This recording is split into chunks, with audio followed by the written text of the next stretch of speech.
Hello Technolovers, perang antara Rusia dan Ukraina telah memasuki hari ke-1009 pada Jumat 29 November 2024. Sejumlah eskalasi terjadi pada perang yang berada di benua Eropa di zaman modern. Rusia kembali membombardir Ukraina dengan 90 rudal dan 100 drone dalam seharian. Sementara Presiden Rusia Vladimir Putin mengeluarkan ancaman terbaru soal penggunaan senjata hipersonik. Lalu, bagaimana fakta lainnya? Nah, berikut akan kita bahas update terbaru perang antara dua negara tetangga di Eropa tersebut. Stay tune ya!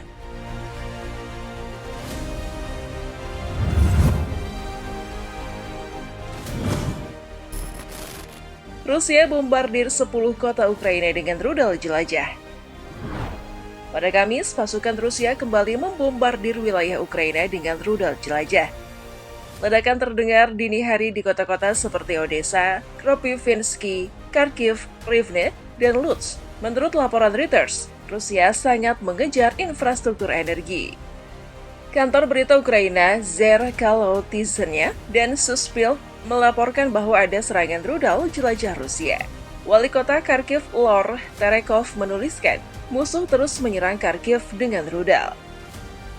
Hal sama juga dimuat laman AFP, laporan bagaimana militer Ukraina memberi peringatan serangan udara ke seluruh negeri. Peringatan serangan udara telah diumumkan di seluruh wilayah Ukraina akibat ancaman rudal.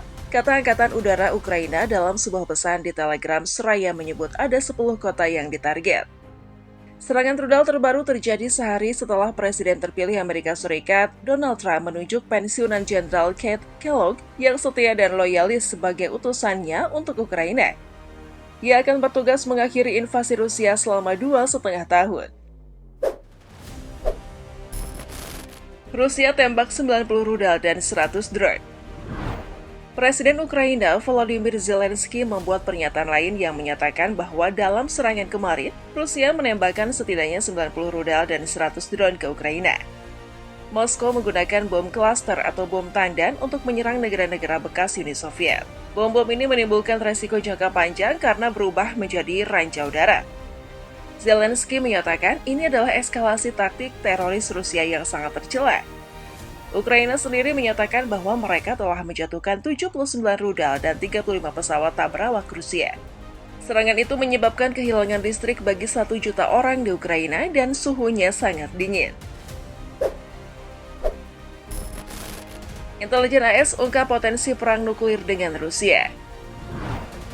Setelah Washington memberikan izin kepada Ukraina untuk memasukkan senjata buatannya ke wilayah Moskow, intelijen AS mengungkapkan kemungkinan perang nuklir dengan Rusia.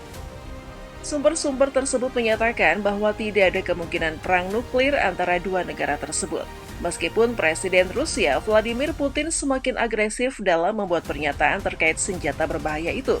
Hal itu tidak mungkin terjadi. Seorang ajudan Kongres yang dilatih intelijen berkata penilaiannya konsisten. ATACM tidak akan mengubah kalkulasi nuklir Rusia. Dia mengacu pada rudal Amerika yang memiliki jangkauan hingga 190 mil atau 306 km.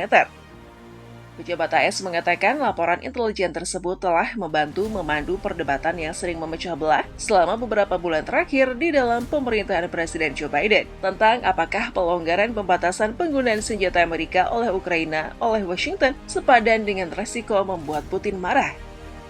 Para pejabat awalnya menolak langkah tersebut dengan alasan kekhawatiran eskalasi dan ketidakpastian tentang bagaimana Putin akan menanggapinya. Beberapa pejabat tersebut termasuk di Gedung Putih, Pentagon, dan Departemen Luar Negeri khawatir akan pembalasan terhadap personel militer dan diplomatik AS serta sekutu NATO. Gedung Putih desak Ukraina rekrut pria berusia 18 tahun lawan Rusia. Pemerintahan Presiden AS Joe Biden mendesak Ukraina untuk segera meningkatkan jumlah militernya dengan merekrut lebih banyak tentara dan mengubah undang-undang mobilisasi negara untuk memungkinkan perekrutan tentara yang berusia 18 tahun.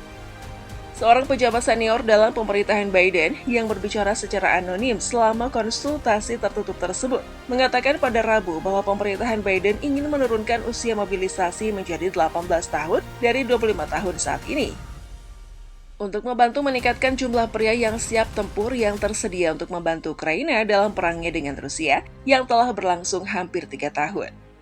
Gedung Putih telah memberikan lebih dari 56 miliar US dollar atau 892 triliun 558 miliar 800 juta rupiah dalam bentuk bantuan keamanan ke Ukraina sejak dimulainya invasi Rusia pada Februari 2022 dan berharap untuk mengirimkan miliaran dolar lagi ke Kiev sebelum Biden meninggalkan jabatannya dalam waktu kurang dari beberapa bulan.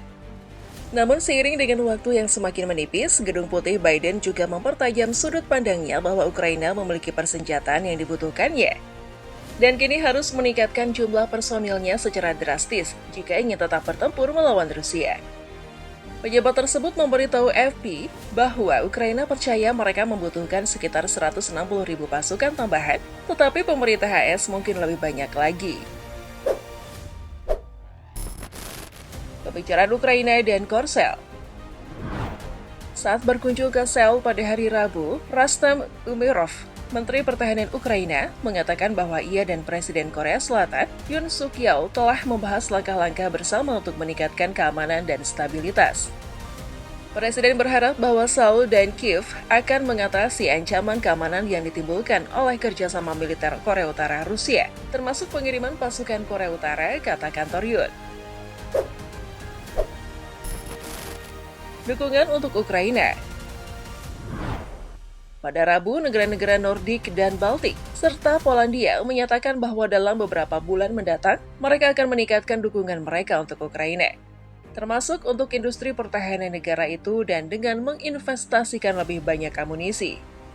Para pemimpin Denmark, Estonia, Finlandia, Latvia, Norwegia, Polandia, dan Swedia menyatakan komitmen mereka untuk memperkuat pencegahan dan pertahanan kami, termasuk ketahanan terhadap serangan konvensional maupun hibrida, dan untuk memperluas sanksi terhadap Rusia serta terhadap mereka yang memungkinkan agresi Rusia.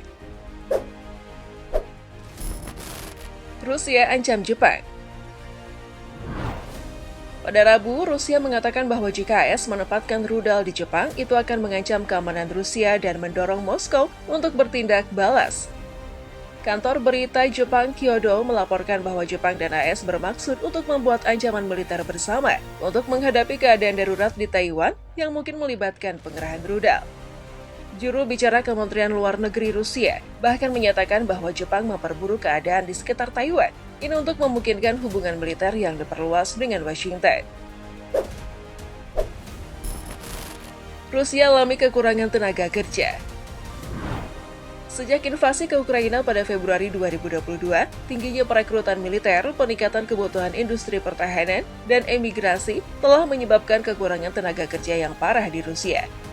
Situasi ini berdampak pada berbagai industri mulai dari konstruksi, pertanian, hingga teknologi informasi, menurut bisnis, karyawan, lembaga rekrutmen, dan pejabat pemerintah. Menurut utusan khusus Presiden Igor Shcheglov, setiap penganggur memiliki 9 pekerjaan di distrik federal pusat Rusia, sementara wilayah Sverdlov memiliki lebih dari 54.000 pekerjaan. Laut Direktur Golarsk Group Sergei Parkhomov, sektor konstruksi menghadapi kenaikan harga dan penundaan proyek karena kekurangan tenaga kerja. Menteri Pertanian Oksana Lut mengatakan bahwa pada tahun 2023 akan ada 200.000 pekerja yang meninggalkan industri pertanian yang akan mempengaruhi proses tanam dan panen. Selain itu, polisi menghadapi kekurangan tenaga kerja yang cukup besar. Menurut Ketua Majelis Tinggi Parlemen Rusia, Valentina Matvienko, jumlah pekerjaan kosong di Kementerian Dalam Negeri telah meningkat 2 kali lipat dalam 2 tahun terakhir. Putin warning tembak rudal hipersonik.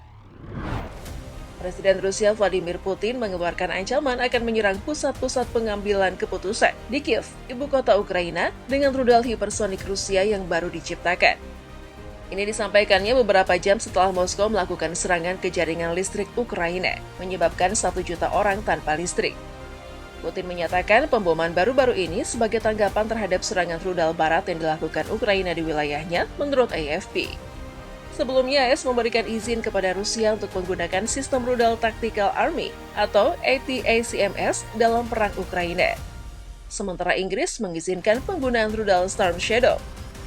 Putin memberitahu konferensi pers di Astana, ibu kota Kazakhstan, bahwa dia tidak mengesampingkan penggunaan rudal hipersonik Oreshkin terhadap militer. industri militer atau pusat pengambilan keputusan termasuk di Kiev. Minggu lalu, Rusia melakukan uji coba rudal balistik Oreshkin yang baru dibuat di Ukraina. Pada hari Kamis, Putin mengapresiasinya dengan mengatakan bahwa menembakkan beberapa senjata sekaligus akan memiliki kekuatan yang setara dengan serangan nuklir atau hantaman meteor. Putin sekali lagi menyebut serangan terbaru Rusia ke Ukraina, mengatakan, serangan semalam itu merupakan respon terhadap serangan berkelanjutan di wilayah kami oleh rudal ATACMS.